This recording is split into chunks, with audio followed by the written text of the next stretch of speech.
Hoje, calendário ordinário, certo? É dia de Santo Inácio de Antioquia. E vai ser uma formação sobre sua vida, sobre sua obra, que infelizmente não estava no título da postagem de divulgação. De fato, vamos falar sobre sua obra e sobre seu martírio. Mas principalmente sobre sua obra e seu martírio, porque desde já eu adianto que sobre Santo Inácio de Antioquia, né, mais se tem informações propriamente ditas sobre seu caminho ao martírio do que sobre sua vida anterior, certo? Fontes muito escassas sobre sua vida anterior. Ninguém sabe se ele é um pagão convertido, se já veio de família cristã. Fato é que ele nasceu em Antioquia, né? E apesar dele ter nascido em Antioquia, o nome dele é derivado do latim, né? Antioquia, se eu não me engano, se falava grego, se eu não me engano. Mas o nome dele é derivado do latim. Igne, que vem de fogo, e natus, que vem de. Inatus, que vem de nascido. Ou seja, é verdadeiramente um homem de coração ardente, né? Que ama a Deus ardentemente. Então, Santo Inácio nasceu em Antioquia, que era a terceira maior cidade do Império Romano na época, e era um grande centro religioso, certo? Foi evangelizado pelos apóstolos Pedro, Paulo, Barnabé, etc. O bispado dele durou de 69 até 108 depois de Cristo, segundo as crônicas de Eusébio, né? Eusébio de Cesareia. E assim, durante os últimos anos que ele foi bispo, né? Durante os últimos anos de seu bispado, quem estava na liderança do Império Romano era o imperador Trajano. E qual era o contexto, né? Vou lá o contexto o contexto assim social, contexto da igreja na qual Santo Inácio foi condenado, certo? Roma se via liderada pelo imperador Trajano, e logo depois dele ter tomado posse, ele publicou uma ordem que proibia as chamadas heterias, ou associações não reconhecidas pelo Estado, certo? E isso influenciava, então, diretamente a vida da igreja, porque, obviamente, a igreja não era reconhecida pelo Estado. Muitos cristãos pararam de comparecer aos cultos, né, às missas, mas outros manteram-se fiéis, como sempre é assim na história da igreja, né? E devido às constantes denúncias, né, por causa dessa ordem publicada por Trajano, Plínio, que era governador da Bitínia, que ele era o responsável por essa questão das heterias, certo? Ele, convencido da inocência dos cristãos, porém assustado, né, com o número elevado deles, de fiéis, ele consultou o Trajano e pediu uma norma, né, uma norma para agir. E aí Trajano respondeu, né, com um célebre escrito, digamos assim, que apesar de não se pautar muito na legislação romana, essa resposta de Trajano, essa norma de Trajano, ela vai servir de base para perseguições durante quase um século seguinte, entendeu? Então, diz Trajano, né? Respondendo a Plínio, vou citar aqui Trajano, sobre os cristãos. Persegui-los não devemos. Se os trouxerem e forem réus convictos, punam-se. Mas se negarem ser cristãos e demonstrarem não ser, orando aos deuses, sejam mandados em paz. Eusébio de Cesareia, ele é da opinião que devido a isso, devido à ordem, né, as perseguições foram um tanto reprimidas. Mas o que é que acontece com essa ordem de Trajano? Ele fala, olha, perseguir diretamente nós não devemos, né? Mas o que acontece? Se os trouxerem e forem réus, punam-se. E o que é que aconteceu na época? Devido à agitação popular e às autoridades provinciais, muitos cristãos de fato eram trazidos, apesar de não ser uma ordem direta do Império, persegui-los diretamente, entendeu? Mas devido à agitação popular e às acusações que todos nós conhecemos que se faziam contra os cristãos, a população mesmo trazia os cristãos perante o tribunal e as autoridades provinciais também, mesmo não sendo uma ordem direta de perseguir, mesmo não havendo uma ordem direta de persegui-los, e enfim, essa norma civil de perseguição meio que indireta, entendeu? Essa resposta, essa norma de Trajano. Inclusive a perseguição de Trajano ela é célebre, né? Assim, no sentido de história, ela é historicamente reconhecida como uma época de grande perseguição. Enfim, só uma curiosidade sobre Santo Inácio. Teoricamente seria uma informação sobre a vida dele, mas eu vou explicar para vocês. Existe uma lenda na qual se identifica um menino que Jesus tomou no colo em Mateus capítulo 18, versículo 2, né? São Mateus capítulo 18, versículo 2. Tem outra, eu acho que é em Marcos também, capítulo 9, quando ele vai falar que o reino dos céus é dos pequeninos, né? Ele pega um menino e coloca-o no colo.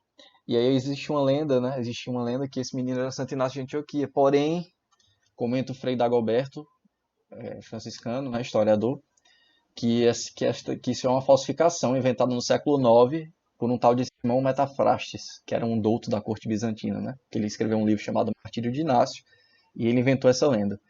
Enfim, é só uma curiosidade para vocês aí. Às vezes, talvez alguém fale que alguém fale achando que é verdade, que Santo Inácio era esse menino. Mas enfim, por volta de 107 e 108, assim, depois de Cristo, né? Santo Inácio foi preso e condenado por crime de lesa majestade, ou seja, por não orar aos deuses, né? Ao imperador. Destinado a sofrer seu martírio doloroso, né? Pessoal, só avisando que eu vou primeiro aqui tratar da vida dele, né? E da viagem que ele fez até o martírio, e depois eu trato da obra. Vou tratar dos principais temas da obra e no final eu trato do martírio, especificamente. Enfim, esqueci de falar isso no início, por isso que eu estou falando agora. E o que acontece? Ele foi preso e condenado e ele foi levado, né, por uma viagem longa da Síria, né, até Roma. E aí as igrejas costumavam enviar-lhe delegações. Pelos locais que ele ia passando, as igrejas dos locais que ele ia passando costumavam enviar-lhe delegações. E era essas delegações que ele entregava as cartas. E ele mesmo relata o sofrimento dele durante sua viagem, né? Vou citar aqui passagem da carta aos Romanos, capítulo 5, parágrafo 1, que Santo Inácio vai nos dizer: Desde a Síria até Roma, luto contra as feras, por terra e por mar, de noite e de dia, acorrentado a 10 leopardos, né? Ele comenta aqui leopardos se referindo aos soldados, né? Ele vai e segue: Ao destacamento de soldados, quando se lhe faz bem, tornam-se piores ainda. Todavia, por seus maus tratos, eu me torno discípulo melhor, mas nem por isso sou justificado. Você vê aqui a grande humildade do santo. Vejamos então como se deu essa viagem de Santo Inácio, né? Vou ser breve aqui, até porque esses nomes de cidades nem todo mundo conhece, mas enfim. Em Seleucia, ele embarcou para Panfilha, ele atravessou então a Ásia Menor, passando por Filadélfia e Éfeso, e demorou-se algum tempo em Esmirna, na residência de São Policarpo. De Esmirna, ele escreveu as comunidades de Éfeso, Magnésia, Trales e Roma.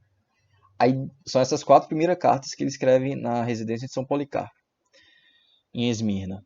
Depois ele seguiu para Troade, de Esmirna ele seguiu para Troade, e em Troade ele escreveu suas cartas aos cristãos de Filadélfia, de Esmirna e ao bispo Policarpo. Existe uma carta direta dele ao bispo Policarpo. Essas são as 3 últimas cartas, certo? Nós temos acesso a essas 7 cartas de Santo Inácio. É a sua obra, digamos assim.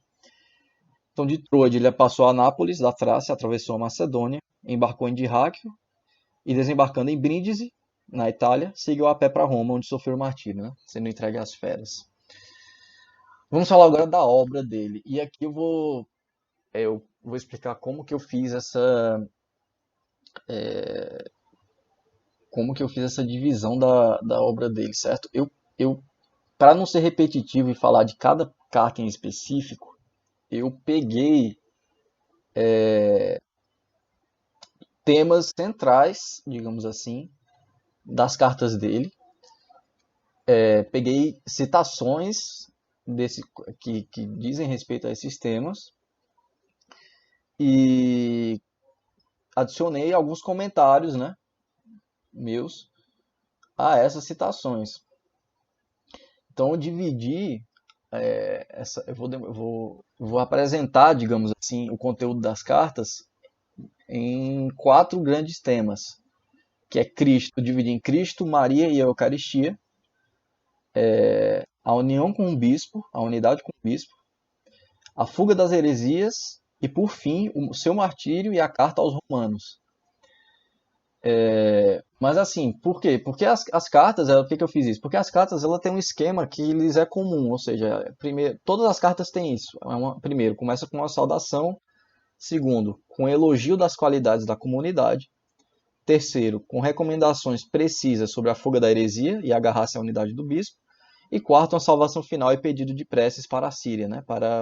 Enfim, para a igreja onde Santo Inácio era bispo. Enfim, vamos analisar aqui os temas que eu propus, né? Os temas centrais das cartas de Inácio. Mas antes eu gostaria de só citar um comentário de um teólogo, Johannes Coasten, que é um teólogo francês, né? Ele diz que essas cartas elas têm importância incalculável para a história do dogma. E vocês vão ver por quê. De fato, são cartas de uma riqueza muito grande. Enfim, vou prosseguir aqui e vocês vão, de fato, conseguir enxergar essa riqueza, que eu tentei pegar as melhores passagens. Eu não pude colocar tudo, certo? Tudo que eu marquei no livro, porque senão ia ficar muita coisa. Mas eu selecionei umas boas passagens aqui. Então vamos lá, vamos começar por Cristo, Maria e Eucaristia. Bom, assim, teoricamente, esse ponto seria mais voltado a Cristo, mas, assim, porque é um dos temas recorrentes encontrados na Carta de Santo Inácio, né? É a cristologia, justamente, né? Santo Inácio, ele reafirma e ele proclama aquilo que são as pedras basilares da fé na pessoa de Cristo Jesus. E justamente, isso fez com que suas cartas elas fossem consideradas não só por esse teólogo, mas por outros teólogos como fundamentais na construção do dogma cristão. E aí, junto da cristologia, por que eu botei Maria e a Eucaristia? Porque junto da cristologia, né, aparece como que por consequência, ou em linguagem filosófica, por como que os acidentes próprios do tema, né, referências que são simples, porém riquíssimas a Maria Santíssima e a Eucaristia. Muito importantes. Veja, vamos começar aqui. Ó. Logo na primeira carta dele, na saudação aos Efésios, certo? Na saudação da primeira carta dele, Santo Inácio reconhece Cristo como Deus. E eu vou ler aqui o que ele diz. Santo Inácio vai e nos diz o seguinte: Inácio, chamado Teóforo, a igreja que foi grandemente abençoada com a plenitude de Deus Pai, predestinada antes dos séculos para existir sempre, para uma glória que não passa, inabalavelmente unida, escolhida na paixão verdadeira, pela vontade do Pai e de Jesus Cristo, nosso Deus. Então aqui a gente vê a firme doutrina da divindade de Nosso Senhor, né? Defendida por um padre apostólico no século II. Veja, Santo Inácio ele é da geração subapostólica, digamos assim, que uma geração que não teve contato direto com Jesus Cristo, Nosso Senhor, mas que teve contato com os apóstolos, né? Então aqui a gente já vê a firme doutrina da divindade de Nosso Senhor, né? Santo Inácio reconhece Nosso Senhor como Deus. Verdade é essa que apesar de ser tão primitiva na fé cristã, tão essencial, ela é combatida por hereges e sectários desde a época de Santo Inácio até os dias de hoje. Enfim, continuando Santo Inácio sobre Nosso Senhor Jesus Cristo, viu? Olha que riqueza. Ele vai e diz na sua carta aos Efésios, capítulo 7, parágrafo 2: existe apenas um médico, carnal e espiritual, gerado e não gerado, Deus feito carne, filho de Maria, filho de Deus, vida verdadeira na morte, vida primeiro passível e agora impassível, Jesus Cristo, nosso Senhor. Veja, interessante aqui notar os termos gerado e não gerado, né, fizeram correr rios de tinta, né, nos séculos que seguiram a Santo Inácio, por questões teológicas, né, de discussões teológicas, porque existe de fato a questão da geração no sentido da procedência divina, né, de Nosso Senhor, e com relação a Deus Pai, mas logo depois ele fala não gerado. E a interpretação ortodoxa desse termo não gerado é a de que significa não criado, considerando Jesus enquanto Deus, certo? Considerando Jesus enquanto sua essência divina, que não é criada. Aqui nós não encontramos muito problema, sabendo inclusive que Santo Atanásio ele reconhece a ortodoxia destes escritos de Santo Inácio. Né? Santo Atanásio que ficou conhecido por sua polêmica contra os arianos, certo? Ao defender a divindade de Nosso Senhor. Santo Atanásio reconheceu a ortodoxia dos escritos de Santo Inácio, quando ele fala gerado e não gerado, certo? Outra coisa que é muito pertinente notar nessa frase, nesse parágrafo, né? Logo na mesma carta, veja, capítulos depois, na mesma carta, Santo Inácio reconhece Jesus como Deus, e logo após reconhecê-lo como Deus, ele chama Jesus de filho de Maria. demonstrando assim o que já era a fé da igreja. Veja que o dogma da maternidade divina, salvo engano meu, foi definido no Concílio de Éfeso, no século V. Mas já no segundo século, vemos aqui Santo Inácio. Obviamente ele não fala isso diretamente, mas Santo Inácio, na mesma carta, reconhece Jesus como Deus e como filho de Maria, já atestando, né, o que era a fé da igreja, desde, desde, a, desde a igreja primitiva, né? O que era a fé apostólica. Não poderia ser de outro modo, né? Porque um dogma nada mais é do que uma afirmação ou uma reafirmação de uma verdade de fé já existente, né? Implícita ou explicitamente. E de novo, Santo Inácio vai se referir aqui, infelizmente eu esqueci de colocar de qual carta é essa, mas provavelmente é nos Efésios. Ele vai se referir de novo à Mãe de Deus, exaltando sua virgindade, né? Ele vai dizer, ó: ao príncipe deste mundo ficou escondida a virgindade de Maria, seu parto e igualmente a morte do Senhor. Três mistérios retumbantes que foram realizados no silêncio de Deus. Então aqui Nosso Senhor, Santo Inácio se refere à mãe de Nosso Senhor, a Maria Santíssima, né? Dizendo que sua virgindade foi realizada no silêncio de Deus, né? São mistérios exaltando a virgindade de Maria como um mistério retumbante, né? Então, enfim, já encontramos nos pais da igreja, inclusive em Santo Inácio, o que é a fé católica, certo? Contra, inclusive, os ataques protestantes. Prossegue então Santo Inácio, né? Vamos continuar. Eu gostaria apenas de dizer que enquanto eu estiver tratando da obra dele, eu vou utilizar bastante citações, porque de fato é muito rico, mas eu vou comentar também. Então vocês vão ver que eu vou voltar bastante pro texto de Santo Inácio, certo? Mas enfim, eu acho que não vai ficar repetitivo porque é muita riqueza. Então prossegue nosso santo, né? Ele vai dizer: sede, portanto, surdos quando alguém vos fala sem Jesus Cristo, da linhagem de Davi, nascido de Maria, que verdadeiramente nasceu, que comeu e bebeu, que foi verdadeiramente perseguido sob Pôncio Pilatos, que foi verdadeiramente crucificado e morreu à vista do céu, da terra e dos infernos. Ele realmente ressuscitou dos mortos, pois o seu Pai o ressuscitou. E da mesma forma o seu Pai ressuscitará em Jesus Cristo também a nós, que nele cremos e sem o qual não temos verdadeira vida. Isso aqui está na carta aos Tralianos, né? A comunidade de Trales, capítulo 9, parágrafo 1 e 2. Nesse trecho, se vocês tiverem prestado atenção, a gente vê quase como um credo aí, né?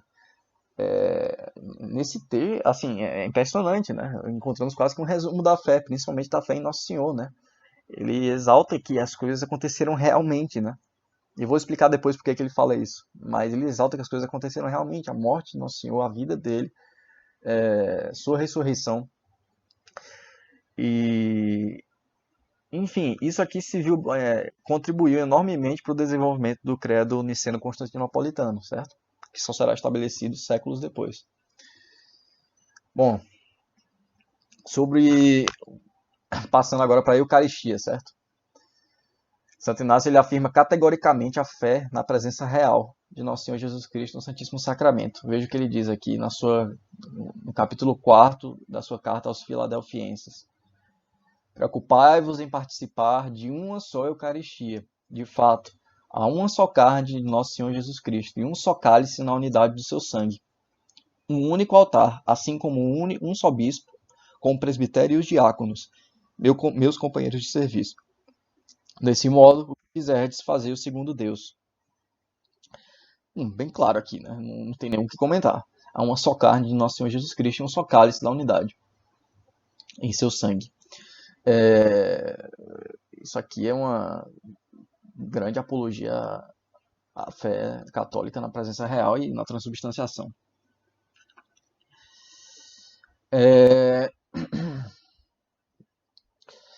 Enfim, eu ainda vou comentar sobre um pouco de cristologia, mas é porque eu vou comentar um pouco mais na questão da fuga das heresias que ele tanto exorta as delegações que enviam a ele a fuga da heresia. E aí eu vou comentar no tema fuga da heresia, porque ele vai falar de Cristo ainda, né? Mas isso cabe mais no tema da fuga da heresia. Passando agora para o tema da união com o bispo, certo? Que é um, se eu não me engano, eu acho que é o tema mais recorrente, assim. Fica entre esses dois, sabe? Fica entre cristologia, né? Ele fala muito da pessoa de Nosso Senhor, e o tema da unidade com o bispo. E nós vamos ver isso agora. Santo Inácio ele é bem taxativo, né? Quanto aos que agem sem o bispo ou contra o bispo, né? Identificando, por outro lado, os bons cristãos, né? Como bons cristãos, aqueles que agem em unidade com a hierarquia. Uma coisa digna de nota é que em suas cartas, né, temos o primeiro testemunho da completa hierarquia. Vocês vão ver aí. Ele vai falar de bispos, presbíteros e diáconos. Fontes anteriores, elas citavam apenas ou um colégio de presbíteros ou anciãos, presbíteros no sentido aqui moderno de padre, né? Seriam os padres, ou as instituições do bispado e do diaconato. Nunca citavam as três juntas. E é nas cartas de Santo Inácio que você vê pela primeira vez essa divisão tripartite da hierarquia, né, que nós conhecemos hoje.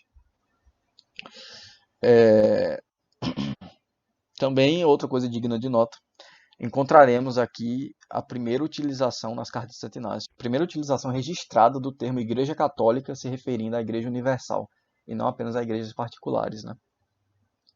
Vamos aqui ao que ele nos diz na sua carta aos Efésios. Eu vou citar algumas coisas, algumas passagens da carta aos Efésios aqui. Nos diz Santo Inácio: é preciso glorificar de todos os modos a Jesus Cristo, que vos glorificou, a fim de que, reunidos à mesma obediência, submetidos ao bispo e ao presbítero, sejais santificados em todas as coisas. Carta aos Efésios, capítulo 2, parágrafo 2. Prosseguindo. De fato, Jesus Cristo, nossa vida inseparável, é o pensamento do Pai, assim como os bispos estabelecidos até os confins da terra estão no pensamento de Jesus Cristo. Efésios, capítulo 3, parágrafo 2. E aqui, para terminar as citações das cartas aos Efésios, ele fala: convém caminhar de acordo com o pensamento de vosso bispo, como já o fazeis. Efésios capítulo 4, versículo 1. Ele vai exaltar bastante em todas as suas cartas o tema da unidade com o bispo. Eu vou dar outras citações aqui, mas antes eu vou fazer uns comentários. E isso é um tema muito central, que é muito pertinente, inclusive nos dias de hoje, né? Da união com a hierarquia. Na sua carta aos Magnésios, né, nós encontramos ótimas comparações teológicas, digamos assim, que revelam a verdadeira natureza da hierarquia e sua origem sobrenatural, e sua realidade sobrenatural, sua origem sobrenatural, né? O que Santo Inácio vai dizer a respeito disso? Eu vou trazer duas citações aqui muito interessantes. Ele vai dizer: por isso vos peço que estejais dispostos a fazer todas as coisas na concórdia de Deus, sob a presidência do bispo, que ocupa o lugar de Deus, dos presbíteros, que representam o colégio dos apóstolos, e dos diáconos, que são muito caros para mim. Carta aos Magnésios, capítulo 6, parágrafo 1. E essa segunda citação, que eu acho muito, muito boa, muito linda, digamos assim, ele fala: assim como o Senhor nada fez, nem por si mesmo, nem por meio de seus apóstolos, sem o Pai, com o qual ele é um, também vós não façais nada sem o bispo e sem os presbíteros. Não tenteis fazer passar por louvável coisa alguma que fizerdes sozinhos. Pelo contrário, reunidos em comum, haja uma só oração, uma só súplica, um só espírito, uma só esperança no amor, na alegria imaculada que é Jesus Cristo. Nada melhor do que ele. Carta aos Magnésios, capítulo 7, versículo 1. Veja, nós vemos aqui o amor que ele tinha à pessoa de Nosso Senhor Jesus Cristo, né? E o amor que ele tinha à unidade, né? As duas coisas estavam muito unidas, digamos assim. Ele utiliza o exemplo de Jesus Cristo, que fez tudo em união com a vontade do Pai, né? Sua vontade humana completamente submissa à vontade divina, em união com a vontade do Pai, certo? Daí ele conclui que nós devemos agir em união com o nosso bispo, né? Ele faz essa comparação meio que sobrenatural, digamos assim. E daqui em diante, assim, o que eu separei? Daqui em diante achei muito interessante, né? Eu separei algumas exortações breves, porém categóricas, sobre a união com a hierarquia e condenações àqueles que agem de modo contrário à unidade. Veja só o que nosso santo vai dizer, né? Primeiro, na carta a Australianos, capítulo 3, parágrafo 1. Sem eles, entre parênteses, né? Ele está se referindo aos bispos, aos presbíteros e diáconos, né? Só que eu só peguei o final da citação. Ele vai dizer, sem eles, não se pode falar de igreja. Prosseguindo, aquele que age sem o bispo, sem o presbitério e os diáconos, esse não tem consciência pura. Carta aos Australianos, capítulo 7, parágrafo 2. De novo, e aqui é uma confissão própria dele. Foi o Espírito que me anunciou, dizendo, não façais nada sem o bispo, guardai vosso corpo como templo de Deus, amai a união, fugi das divisões, sede imitadores de Jesus Cristo, como ele o é também do seu Pai. Carta aos Filadelfienses, capítulo 7, versículo 2. Para terminar, vou citar aqui uma passagem bem interessante, né? Duas passagens. Ele vai e fala: é bom reconhecer a Deus e ao bispo. Quem respeita o bispo é respeitado por Deus. Quem faz algo às ocultas do bispo serve ao diabo. Então você vê, ele é bem categórico nisso. Carta aos Exerminiortas, capítulo 9. E por fim, né? Onde aparece o bispo, aí esteja a multidão. Do mesmo modo que onde está Jesus Cristo, aí está a Igreja Católica. Carta aos Exerminiortas, capítulo 8, parágrafo 2. Então vejamos aqui a primeira referência escrita à Igreja Católica, né? Onde está Jesus Cristo, aí está a Igreja Católica. Podemos dizer também onde está a Igreja Católica, está Jesus Cristo. Muito bonito, muito belo. E, assim, para terminar essa questão da união com os bispos, eu vou ler aqui, eu vou comentar sobre a última carta dele, né? Porque na última carta dele, que é destinada exclusivamente ao bispo Policarpo, né? Que é o bispo que presidia em Esmirna, nós vemos Santo Inácio como um bispo mais velho e experimentado, certo? Indicar um verdadeiro manual, um caminho de santidade para São Policarpo, que era um bispo jovem, certo? E para todos aqueles que receberam a graça da dignidade episcopal. Santo Inácio nos vai dizer na sua carta a Policarpo, capítulo 1, parágrafo 2 e 3. Justifica a tua dignidade episcopal com total solicitude física e espiritual. Preocupa-te com a unidade, acima da qual nada existe de melhor. Suporta a todos, assim como o Senhor te suporta. Suporta a todos no amor, como já o fazes. Cuida que as orações não cessem. Pede sabedoria maior do que essa que tens. Vigia com espírito vigilante. Fala a cada um em particular, conformando tua maneira à de Deus. Carrega as doenças de todos como perfeito atleta. Onde o trabalho é maior, maior é o ganho. Enfim, nós vemos aqui uma clara exortação a todos os bispos, né? Como eles devem agir, um pequeno manual de como um bispo deve agir, né? Ele estava se referindo, como eu já falei, diretamente ao bispo Policarpo, mas isso aqui serve a todos que são bispos, né? Desde seu tempo até os nossos tempos. Todo esse esforço, pessoal, interessante, uma coisa interessante que eu vou citar aqui, todo esse esforço e essa pregação de Santo Inácio a favor da unidade, certo? Ele fará com que o Papa Bento XVI o chame de o doutor da unidade. Enfim, só um fato interessante aqui. De fato, né? Santo Inácio ele nos lega um verdadeiro chamado à unidade. Uma união essa que começa primeiro com os diáconos, segue para com os presbíteros ou padres, depois para com o bispo e finalmente para com a Igreja Católica, né? A Igreja Universal. Esse é o verdadeiro, digamos assim, a verdadeira mensagem que Santo Inácio nos pode trazer,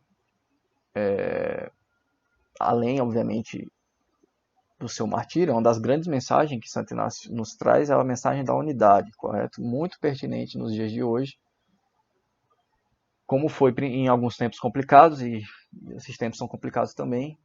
Por isso eu achei bem interessante trazer tantas citações, né, dele, porque esse tema, eu considero esse tema muito importante nos dias de hoje, onde vemos tanta divisão onde vemos o espírito maligno influenciar tantas pessoas a seguirem pelo caminho da divisão, certo? Enfim, com isso eu termino o tema da unidade com uma hierarquia. Olha, tem muita, assim, se eu pudesse, né, eu traria todas as citações aqui, porque toda carta dele tem inúmeras citações. Aí eu selecionei as que eu achei melhores, né? Não sei se eu fiz isso da melhor maneira, mas eu selecionei as que eu achei melhores. Mas tem muita, recomendo bastante, eu recomendo bastante, assim, quem quiser mesmo se aprofundar, comprar o volume no volume 1 da Patrística da Paulus, dos Padres Apostólicos, certo? Eu comprei o meu numa promoção, inclusive está sendo servindo de base para essa formação. E ler as cartas de Sete Inácio, elas são muito boas e tem muita citação boa. Enfim, vamos agora para o terceiro tema, que aparece com frequência nas cartas de Santo Inácio, que é a fuga das heresias. Vamos lá. Santo Inácio, né? Como ele era obviamente, ele era um santo, ele era um bispo bom e zeloso, né? E como bispo bom e zeloso que ele era, ele adverte, protege as ovelhas dele contra as más doutrinas que já no seu tempo, ou seja, já no século II, ameaçavam a pureza da fé. Nas suas cartas a gente encontra o quê? Quais eram as duas principais heresias da época de Santo Inácio, do início do século II, certo? Eram os judaizantes, que queriam continuar com os costumes judaicos, inclusive do guardar o sábado e não o dia do Senhor, entre outras coisas. Queriam continuar com costumes judaicos e influência judaica na fé cristã. E os docetas, que uma das teses principais deles era de que Nosso Senhor não teria se encarnado verdadeiramente, certo? Que o seu corpo seria apenas uma ilusão. Daí que se segue, como a gente viu lá na parte falando sobre Nosso Senhor, na primeira parte, que ele exalta tanto, né? Realmente Cristo se fez carne, realmente Cristo comeu e bebeu, realmente Cristo ressuscitou. Por quê? Porque ele já na sua época via esses hereges e exortava, né, os fiéis a se precaverem contra eles, né? Exaltando a realidade da encarnação. De fato, Nosso Senhor tomou sobre si a natureza humana e não um simples um corpo ilusório. Inclusive, eu vou ler as citações para vocês aqui sobre essa questão da fuga das heresias, mas inclusive isso aqui já indica que era a fé da igreja contra até mesmo os gnósticos que vão aparecer um tempo depois. Os gnósticos, a gnose como heresia propriamente dita, ela não tinha surgido ainda, né? Mas os gnósticos também afirmariam, né, que o corpo de Nosso Senhor seria apenas um corpo em aparência, uma ilusão, né? E antes mesmo deles, nós temos aqui Santo Inácio com a verdadeira fé da igreja. Antes disso, eu gostaria de citar algumas coisas aqui bem interessantes. Sobre como Santo Inácio taxa os hereges, certo? Como que ele chama os hereges, ou como é que ele recomenda você tratar com os hereges. Então eu vou citar Santo Inácio aqui. Sobre os hereges, né? Com efeito, são cães raivosos que mordem sorrateiramente. Carta aos Efésios, capítulo 7, parágrafo 1. Filhos da luz verdadeira, evitai as divisões e más doutrinas. Carta aos Filadelfienses, capítulo 2, parágrafo 1. Não só não deveis recebê-las, ou seja, as pessoas hereges, né? Ele estava se referindo às pessoas hereges, mas, se possível, se querem encontrá-las, somente rezem por elas, para que possam converter-se, o que é difícil. Carta aos Hermeneutas, capítulo 4, parágrafo 1. Para finalizar, fugi, portanto, dessas más plantas parasitas. Elas produzem fruto mortal, e quem o experimenta morre imediatamente. Carta aos Australianos, capítulo 11, parágrafo 1. Isso aqui se referindo aos hereges. E agora sobre os judaizantes em específico, certo? Tem duas citações muito boas, que inclusive servem como Assim, são ótimas citações como apologia da verdadeira fé cristã nos nossos tempos, inclusive, porque nós vemos muitas, não todas, obviamente, mas muitas seitas protestantes com tendência judaizante hoje em dia. A mais famosa e a mais, assim, talvez engraçada é a Igreja Universal. Mas a Igreja Universal lá do... Esqueci o nome do chefe lá da igreja, mas enfim. Mas não só ela, entre outras igrejas, como os adventistas do sétimo dia, eles têm certos costumes judaizantes, certo? E o que eu vou citar aqui é uma ótima fonte para você, como é que posso dizer, defender a fé católica. Então, segue Santo Inácio. Na sua carta aos Magnésios, capítulo 9, parágrafo 1. Aqueles que viviam na antiga ordem de coisas, se referindo ao Antigo Testamento, certo?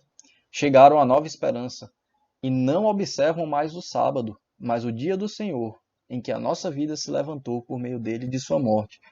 Santo Inácio aqui explicando, né, que os cristãos, eles observam o domingo, certo? Que é o dia que nosso Senhor ressuscitou. Contra os hereges modernos que afirmam que devemos guardar o sábado achando que nós somos, sei lá, judeus. Seguindo, ele continua na mesma carta, capítulo 10, parágrafo 3. É absurdo falar de Jesus Cristo e, ao mesmo tempo, judaizar. Não foi o cristianismo que acreditou no judaísmo, e sim o judaísmo no cristianismo, pois nele se reuniu toda língua que acredita em Deus. E, finalmente, contra os docetas, né, docetas que eu expliquei, né? Eu expliquei qual era a heresia deles, né? Justamente afirmavam que o corpo de Cristo era mera ilusão. Santo Inácio nos diz: ele sofreu tudo isso por nós, para que sejamos salvos. E ele sofreu realmente, assim como ressuscitou verdadeiramente. Não sofreu apenas na aparência, como dizem alguns incrédulos. Carta aos Exminiotas, capítulo 2. Ele prossegue: quando veio até os que estavam em torno de Pedro, lhes disse: pegai, tocai-me, e vede que eu não sou espírito sem corpo. Ele está se referindo a Nosso Senhor, né? E imediatamente eles o tocaram, e ao contato com sua carne e seu espírito acreditaram. É por isso que eles desprezaram a morte e foram reconhecidos superiores à morte. Carta aos Esmirniotas, capítulo 3, parágrafos 1 e 2. Enfim, vemos aí as exortações, né, de um bispo zeloso, mesmo preocupado com a igreja, preocupado com a pureza da fé, mesmo em meio a sua caminhada para o martírio, mesmo em meio aos seus sofrimentos, né?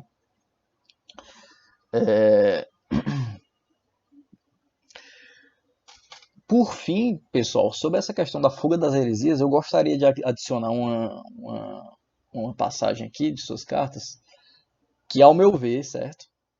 Na minha humilde interpretação, ela serve como firme apologia da fé católica contra uma futura heresia. Uma futura heresia se referindo ao tempo de Santo Inácio, certo? A de Lutero, né? Lutero afirmava que nós nos salvamos apenas pela graça, né? Sola gratia, né? Excluindo assim as boas obras do caminho da salvação. Mas o que é que vai dizer Santo Inácio de Antioquia, no século II? Santo Inácio vai dizer: da mesma forma, os que professam pertencer a Cristo são reconhecidos por suas obras. Agora, a obra que nos é pedida não é a profissão de fé, mas que cada um se mantenha na força da fé até o fim. Carta aos Efésios, capítulo 14, parágrafo 2. Veja, o que é que Inácio nos apresenta aqui, né? Senão uma defesa contra a revolucionária doutrina, né, de Lutero. Bem claro, e ficou bem claro para mim qual é a fé da igreja desde seus primórdios. Bom, vamos falar agora do seu martírio, certo? E da carta aos Romanos, que é uma carta muito especial, porque é nessa carta que ele trata de forma mais abrangente o seu martírio, né? E, entre outras coisas, ele pedirá à comunidade dos romanos, né, aos fiéis aos romanos, que não impeçam seu martírio, porque Inácio vê no martírio o caminho que ele vai que se pode chegar a Nosso Senhor Jesus Cristo, né? O meio que ele vai alcançar Nosso Senhor Jesus Cristo. Uma coisa interessante assim, que eu notei, certo? E inclusive tinha uma nota no livro da Paulus sobre isso, é que a saudação aos romanos é a maior saudação de todas as cartas e a que tem mais elogios. E do jeito que, assim, isso levou alguns a interpretarem isso, como está na nota do livro da Paulus, que isso revelaria uma tendência, né, de Santo Inácio de justamente colocar a primazia de ter Roma, né, de ter a igreja romana como primeira, né. Eu vou ler para vocês primeiro, a primeira coisa que eu vou ler para vocês da carta aos Romanos é a saudação, né. Santo Inácio diz assim: Inácio, também chamado Teóforo, a igreja que recebeu a misericórdia por meio da magnificência do Pai Altíssimo e de Jesus Cristo, seu Filho único. A igreja amada e iluminada pela bondade daquele que quis que todas as coisas que existem, segundo fé e amor dela por Jesus Cristo, nosso Deus. A igreja que preside na região dos romanos, digna de Deus, digna de honra, digna de ser chamada feliz, digna de louvor, digna de sucesso, digna de pureza, que preside ao amor, que porta a lei de Cristo, que porta o nome do Pai. Eu a saúdo em nome de Jesus Cristo, o Filho do Pai. Veja, é a maior saudação de Santo Inácio nas suas cartas e quantos elogios ele faz à Igreja de Roma, né? Isso já nos é um indicativo, né, da primazia da Igreja de Roma perante todas as outras igrejas. Coisa que nós acreditamos hoje em dia e de fé apostólica. Bom, sobre o martírio dele,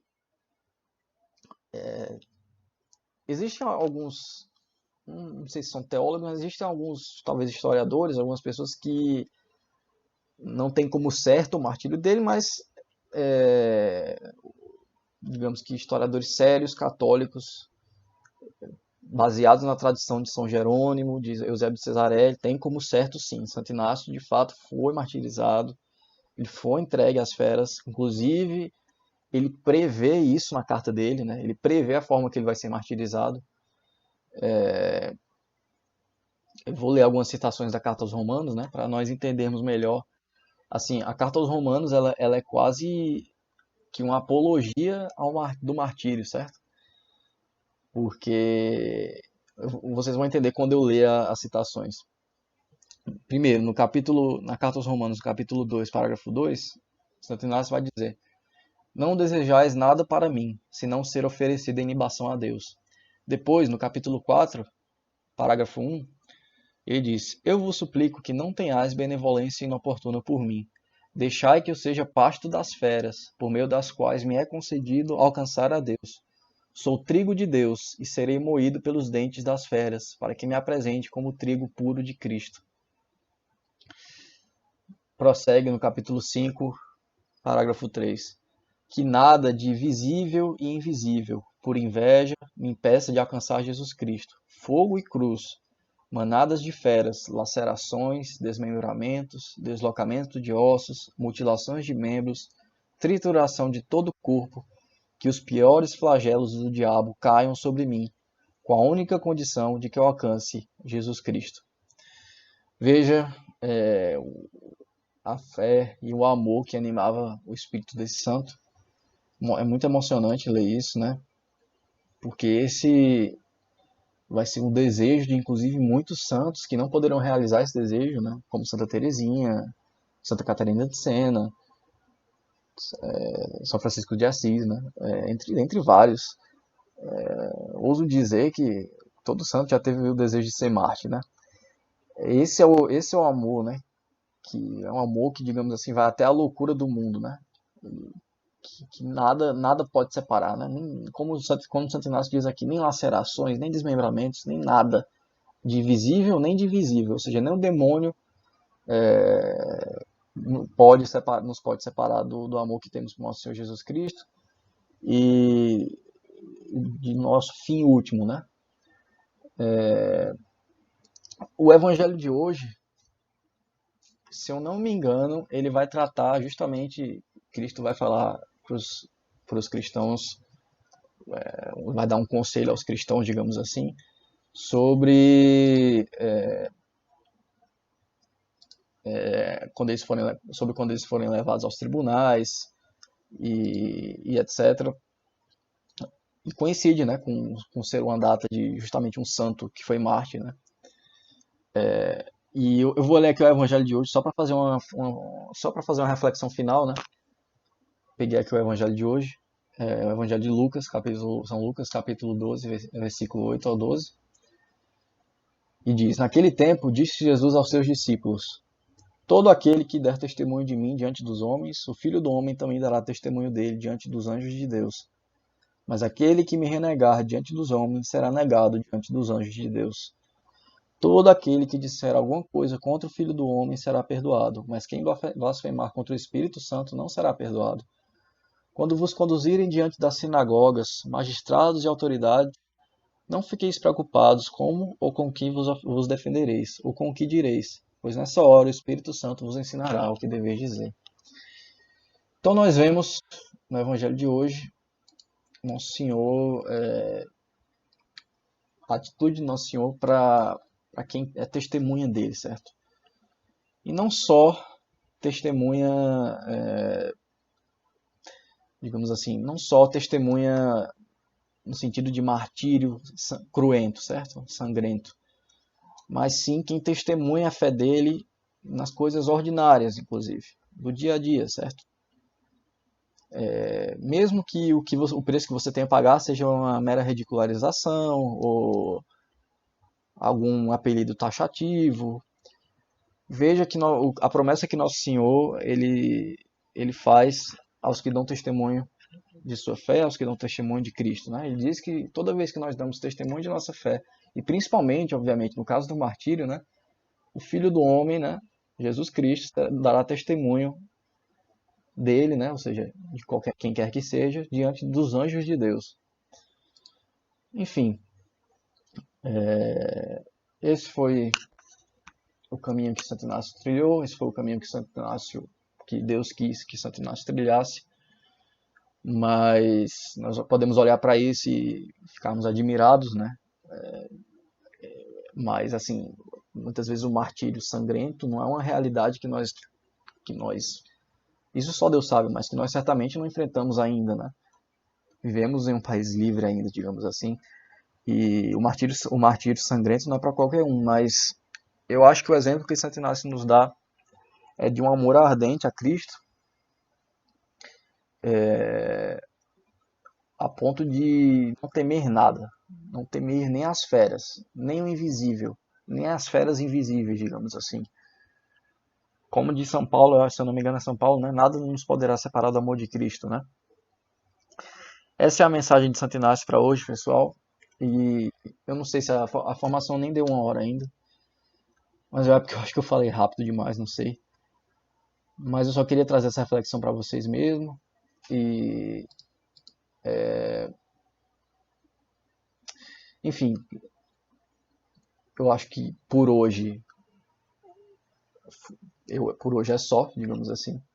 Termino minha informação aqui com essa pequena reflexão para nós levarmos aí para nossa noite. E espero que tenham gostado.